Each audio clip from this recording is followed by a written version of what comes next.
So once again, I am going to define a ring definition. Let R be a non-empty set with two binary operations. So one is addition and the second one is multiplication. Then the system, so this is called a system. We can call this as a system. So in this system, we are containing a non-empty set and two binary operations. One is plus and the second one is dot. Dot is nothing but multiplication.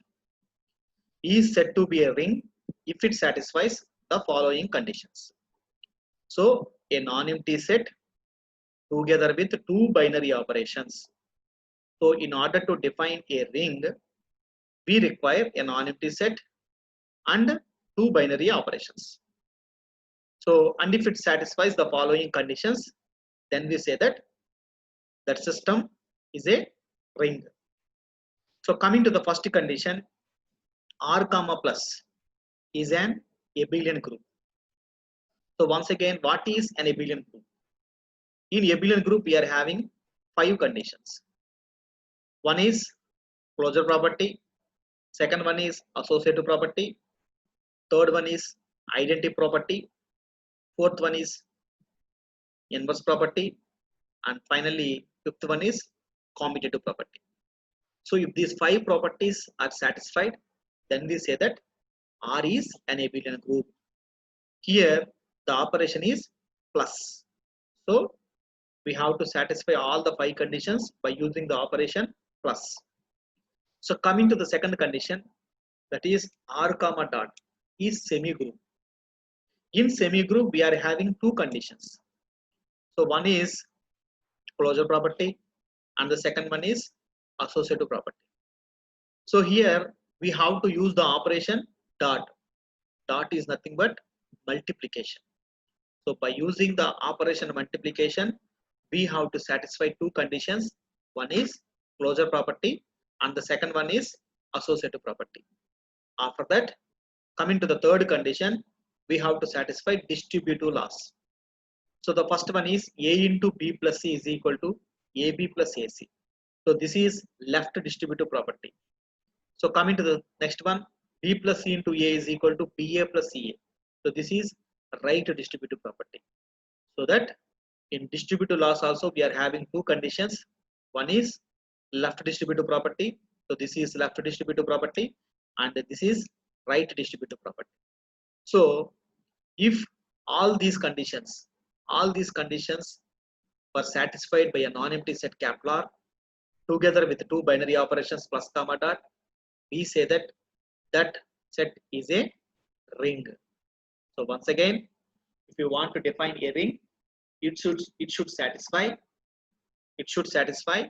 first one is abelian group, second one is semi group, and third one is distributive laws. Okay, so coming to the next definition, that is commutative ring.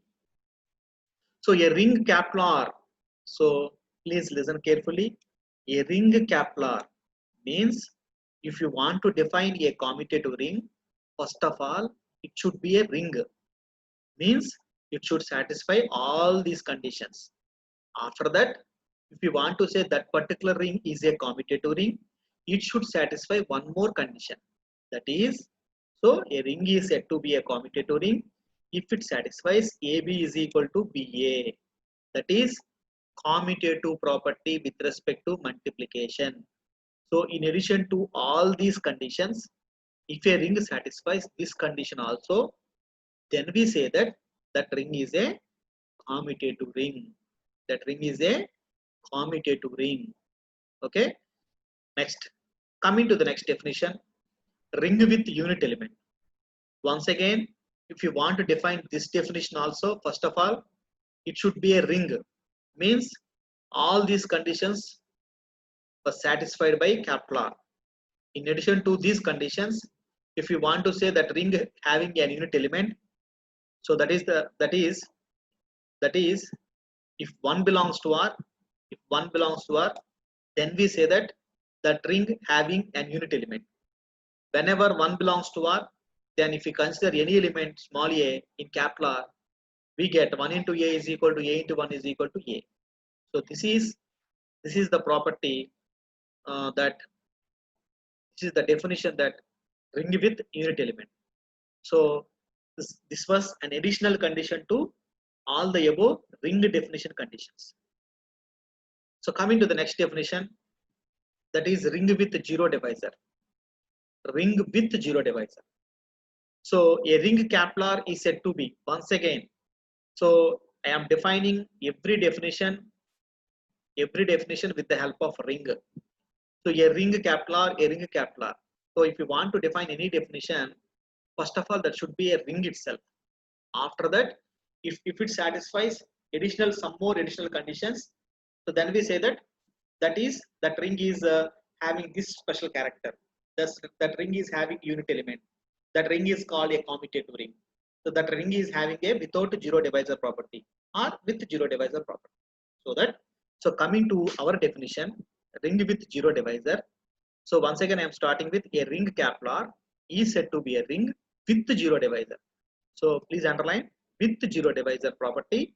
If I consider a non-zero element in Kepler, there exists another non-zero element in Kepler such that either AB is equal to 0 or BA is equal to 0. So if this happens, if this property happens in a ring, then we say that that particular ring is a ring with zero divisor property. We call that ring as a ring with zero divisor property. Once again I am defining that we have to consider a non-zero element. Then there exists another non-zero element such that product of these two elements is equal to 0. AB is equal to 0 or BA is equal to 0. So that if this happens, then we say that that particular ring is a ring with zero divisor property. So coming to the next one, that is ring without zero divisor property. A ring without zero divisor property. So a ring Kepler is said to be a ring without zero divisor if AB is equal to 0 implies either A is equal to 0 or B is equal to 0. Once again, if you want to say a ring is having a without zero divisor property, so it should satisfy all the ring definitions, all the ring conditions. In addition to the ring conditions, it should also satisfy one more condition, that is if you consider AB is equal to 0, then either A is equal to 0 or B is equal to 0. So if this condition is satisfied by a ring, then we say that that ring is having a without zero divisor property. The above definition is with zero divisor property, and this one is without zero divisor property.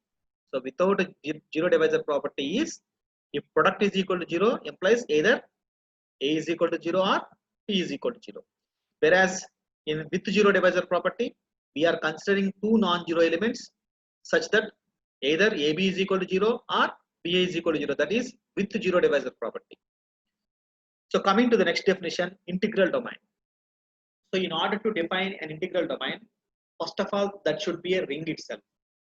So in addition to the ring, it should satisfy three more conditions. Then we say that that ring is an integral domain. So coming to the integral domain definition, a ring R is said to be an integral domain. So a ring R is said to be an integral domain if it satisfies the following conditions. First one is commutative ring. So with respect to multiplication, so R has unit element, means we have to prove 1 belongs to R. Third one, R is without zero divisor property, means if you want to say a ring is an integral domain, we have to prove that R is having without zero divisor property. It means we have to consider product of two elements is equal to 0, and we have to prove either A is equal to 0 or B is equal to 0. That is without zero divisor property. Whenever a ring satisfies all these three conditions, then we say that that ring is an integral domain. If any one of the condition fails, then we say that that ring is not an integral domain. So that ring is only a ring itself. Coming to the next definition, field. A ring. Once again, if you want to define a field, first of all, it should be a ring. After that, once again, it should satisfy some more conditions. So number one is commutative condition.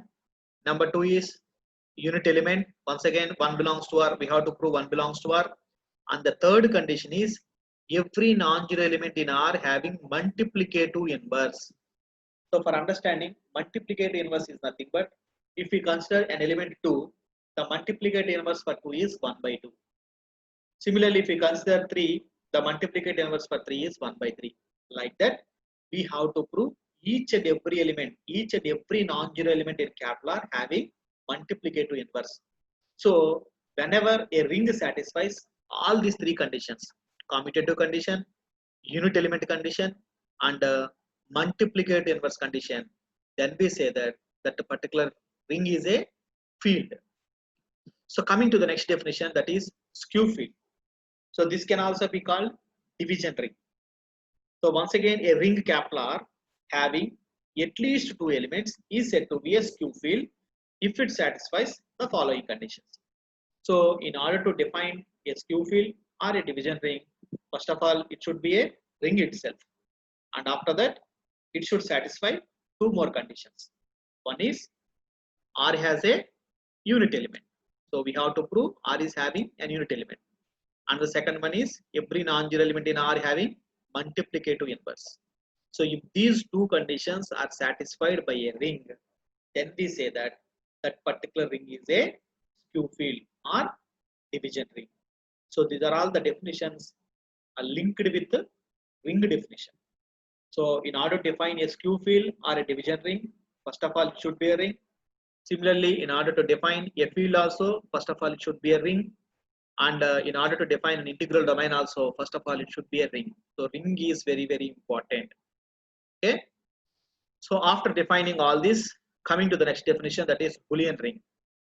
A ring R is said to be a Boolean ring. So in order to define a Boolean ring, first of all it should also be a ring. In addition to the ring, it should satisfy one more condition. That is, if A square is equal to A for all A belongs to R. That is, if we consider any element from capital R, if this happens, the square of that element is itself, then we say that that particular ring is a Boolean ring. And this particular property is nothing but idempotent property. We call this property as idempotent property. It means a ring, if it satisfies an idempotent property, then we call that ring as a Boolean ring. As an Boolean ring.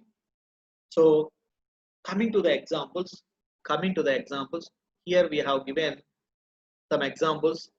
In the first example, I have given q comma plus comma dot means set of all rational numbers, and r comma plus comma dot means set of all real numbers, and c comma plus comma dot means set of all complex numbers. All these examples are rings. So in example 1, I have given three sets. One is rational numbers, second one is real numbers, and third one is complex numbers. All these are rings with respect to addition and multiplication. So coming to the second example, n comma plus comma dot is not a ring because if any one of the condition fails to satisfied by a set, then we say that that is not a ring. See, in natural number set we are not having an identity element. So with respect to plus. So with respect to addition, what is the identity element? 0. So 0 is the identity element with respect to the operation plus.